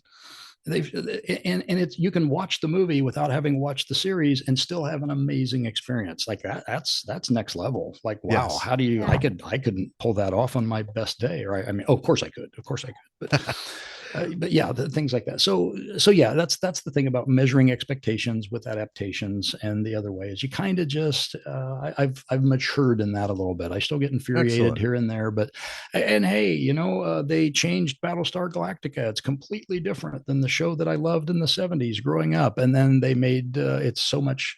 I was fine with it. Better. I'll be honest. I was fine with it up until the whole Human Cylon book was crumpled up and just kind of like Ron Moore, and he even participated in Adult Swim making fun of it. I just throw darts at the board, wash, rinse, repeat, Cylon, Cylon, Cylon. I love the new series, but it completely uprooted the old one. It's not a book to movie adaptation. Yeah, it's none of that stuff another thing. But I like it until the very last episode, and I'm sorry. Let's send the hospital ship into the sun. What? Wait, no, I need to get my appendix taken out. What are you talking about? We're just going to live on the plains in tents. What the hell's wrong with you? That's where we ended up. Other than that, it was pretty kind of brilliant. But yeah, it's a tough thing when you're adapting things, and also it's just Hollywood in general. You have so many notes coming from so many different people that the best ones really have the show at heart, and TV especially has a showrunner that cares and loves it and has enormous power. You get into movies, and there's so many executives and people telling you how to write and what to write and here and the other. It's kind of a miracle sometimes that good movies get made at all, or any movies get made at all. Or that anything, yeah. Well, with all that kind of thing, because that kind of like just, there's a lot for folks to unpack here listening to this. So with everything that we've just been talking about, and like from your beginnings to now, and what you did and what you knew and what you know now, what would you tell someone? It doesn't matter if they're like want to go to Hollywood or just want to make a film, or they're interested in like low budget B-movie stuff, but somebody who has overcome the hurdle of, okay, I'm actually going to do something.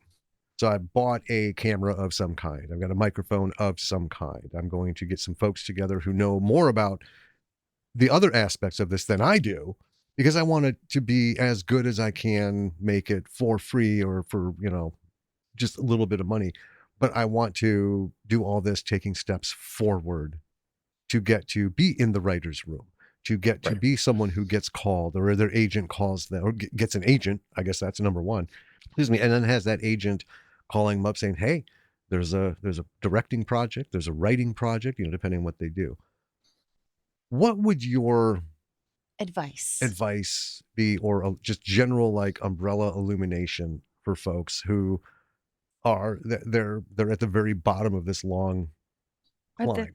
Beginning of the climb. Yeah. You do what I did, and you go to whatever music service you have, you upload, download, whatever you do, Henry Rollins, do it, crank it as loud as humanly possible, and do it. Just do it, because you're going to make mistakes. You're going to fail. There's a million reasons not to do things. Just try it. And that's my own advice. I need to do it. There's many things I haven't done that every year, like, shit, we need to go make this little low budget movie. I've got a great low budget script. Why don't we just go shoot it? And then life intervenes and work and things. Oh yeah. But you just do it. We're in a world where, like you said, the technology for $40, you can get all this stuff. There's, you can make different types of videos. You can make video games. You can make any type of art. There's no excuse not to do it. And it doesn't have to be great. It doesn't have to be good. It doesn't have to be long. It doesn't have to be perfect. Get your friends together, whether they're actors or not. If you want to write a story, get better, rewrite the story. If you want to shoot a film, do whatever you want. If you want to sculpt, get a hunk of clay and start sculpting. And too many of us just have that. It's a very human thing, and there's no shame in it at all. It's just it's an executive dysfunction, getting started. Just get going, just do it. And then it snowballs from there. And then the next thing you know, it's years later, and you've had this amazing, weird career and done things you never would have thought you've done. But it all starts with trying something. And it's okay if it doesn't work out. You can quit and say, it wasn't for me. I didn't like it. Like of the people that I started in the film industry with, I don't know how many of them are still around. Many are. Some from my early films are still close friends. A lot of them are just gone. It was either for whatever reason, life, the industry, Hollywood, any 100 reasons. Those are all great and legit, and there's absolutely no shame in any of that. And even if you write a story and you don't finish it and you put it in the back, there's no shame in that. It's okay just saying, that's not for me. It's not what I thought it was going to be. That's totally all right. But if you want to get there and you want to do it, just do it. Get on the laptop, write 10 words a day, write 100 words a day, shoot a scene this weekend with your friends, go be in a play, do something, just do it. And we all talk about it, and there's very few of us do it. Again, guilty myself, many things I should be doing. Got to get off my butt and do some things. But that's the biggest key, is just do it. That saddles right into what we say, do it. And I like to, well, from now on, I just want to add is when you do it, take a moment and look at what you did, because there's 100,000 people who want to make a movie, and there's 150 people who are going to make that movie this year.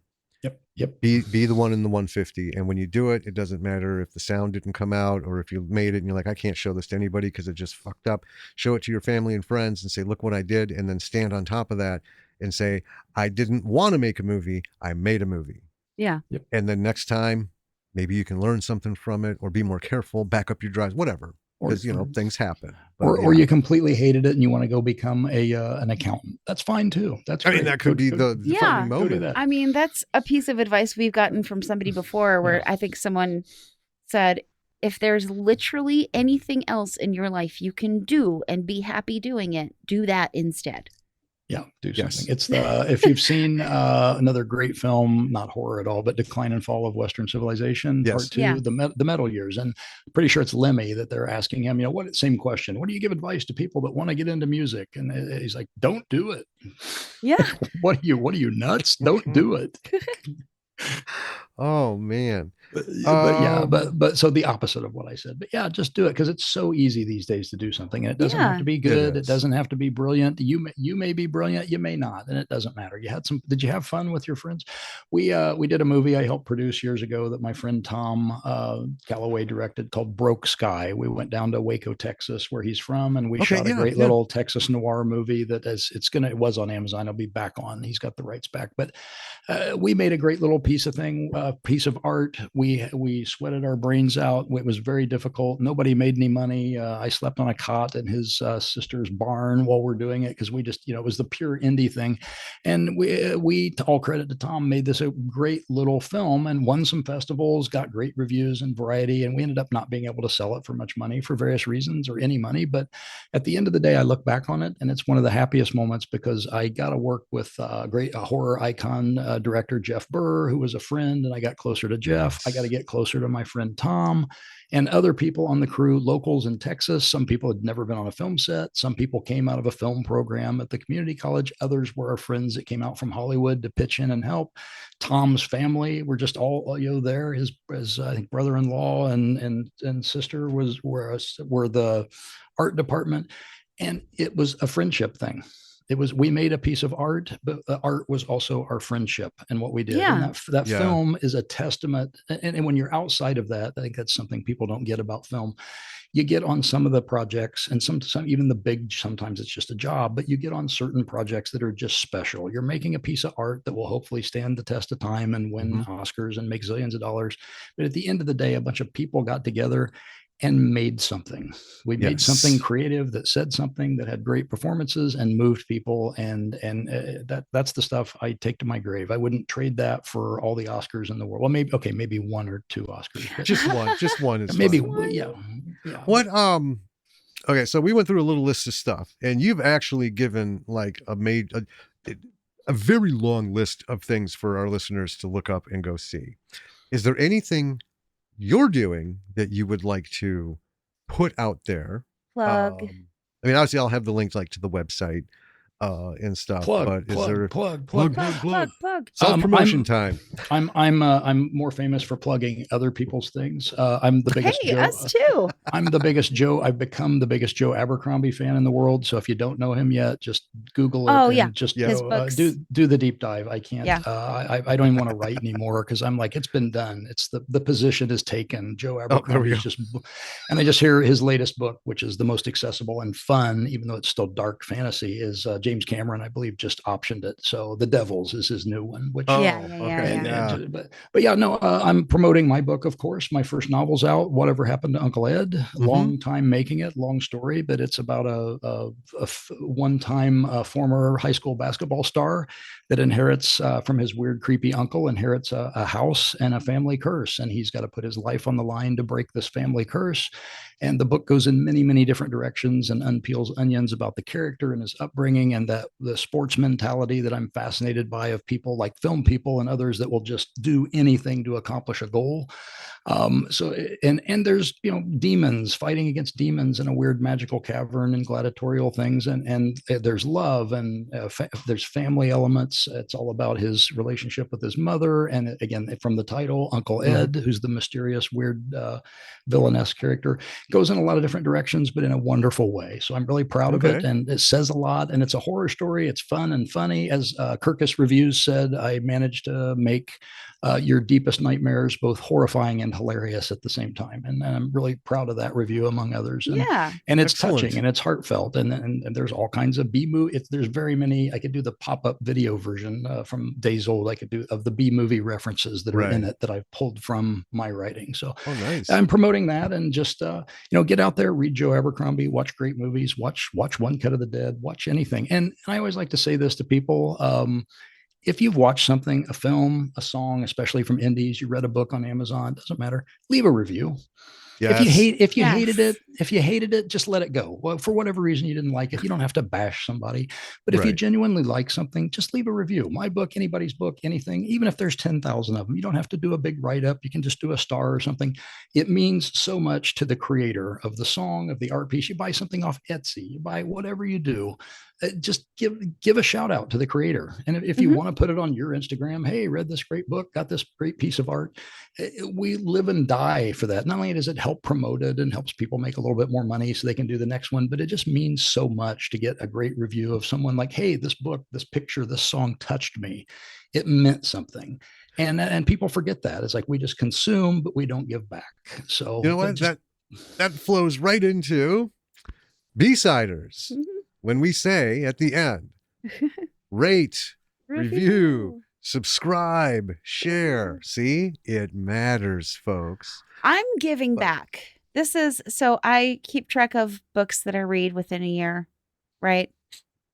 And so last year was 58. This year so far is 9.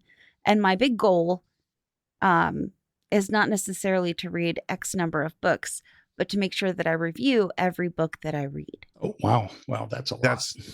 That's important. Like actually do a review. I have reviewed 7 of the 9 books that I've read so far, but I finished those 2 this weekend, so I haven't had a chance to write. Well, this makes the second, Eric, your book will be the second book we've even talked about, because we did Alistair's novelization of Redwood Massacre, Annihilation. Third one. It was Alistair's and then Tracy's book. Oh, well, yeah. Yeah. That was just kind of, okay. So that makes 3. Yes. Yeah. So I'm number 3. I'm number 3. Yes. Well, and I love being able to bring books into it, because books are a seminal part of filmmaking. A lot of stories come from books, inspired by books. I mean, it's all we had were books, and that's how we got to where we are after 8,000 years of storytelling. Is the written word or the pictograph or whatever you want to call it brought us here today. But if you want something that is written in English and not hieroglyphics or pictographs, check out our website. lordsofmisrulproductions.com. I promise you, regular words, regular letters, and I think suitably put together. Yeah. And I wasn't distracted at all when you were saying that by going onto Amazon and buying Eric's book.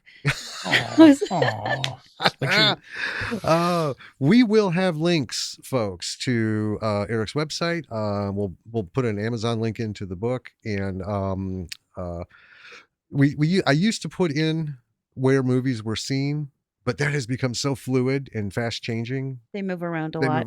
Yep. So, but I will put because I know Ice Spiders I nailed on Tubi, and I know it was there yesterday. So we'll see if it's there today. But click those links, check Eric's site, get his book, and even on like Tubi and stuff, if you like something, give it a thumbs up. I mean, they don't have ratings so much, but and if it's not your thing, well then thumbs down, but you probably won't want to hear anything else we're talking about. Yeah, exactly. No guilt or anything, but also defriend me. Get sleep. So. Right? Just move along. Move along. Move to the next. Oh, if you don't like movies, you're listening to the wrong podcast. I mean, why are you even here after 177 episodes?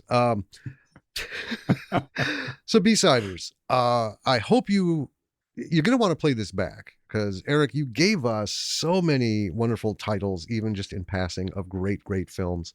And there's a lot of little nuggets that were sandwiched in between other things.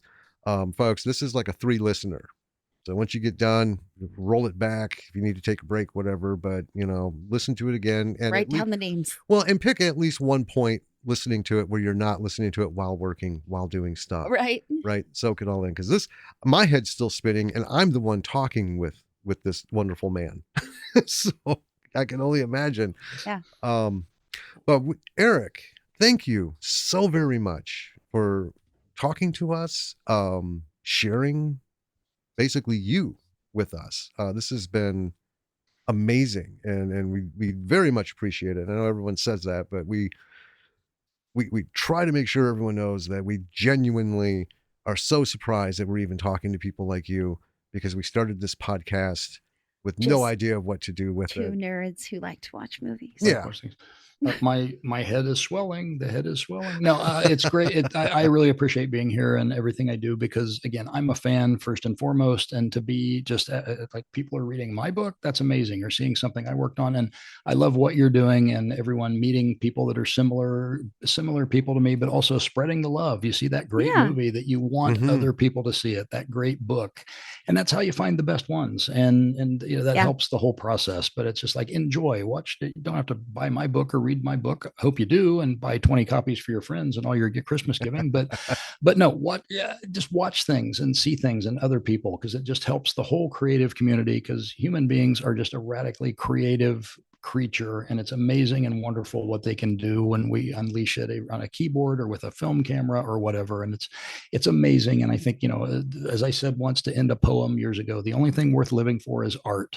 And that's we're all artists in one way. And so it's great that you're spreading the word, and people can go watch a movie that they may not have heard of, and support the creator. That's awesome. Absolutely support the creator, folks. Okay, well, B-siders. On that note, we'll let you go until next time. Until then, this is Danny. And this is Jim. Keep doing what you're doing. And leave those reviews and stuff. I just want to throw that in. Once again. Well, because we've talked to some people who never heard anything about what they did, and they stopped doing it. And I wish they hadn't, but they've moved on. That's true. Your voice could be the voice that keeps this brilliant filmmaker in progress moving forward. Your lack of voice could be that one silence that makes them give it up. And everyone should be able to get a little recognition for what they did. So let's just do that, because that's what we do for each other, and let's just be good. So until next time, folks. Bye. Bye.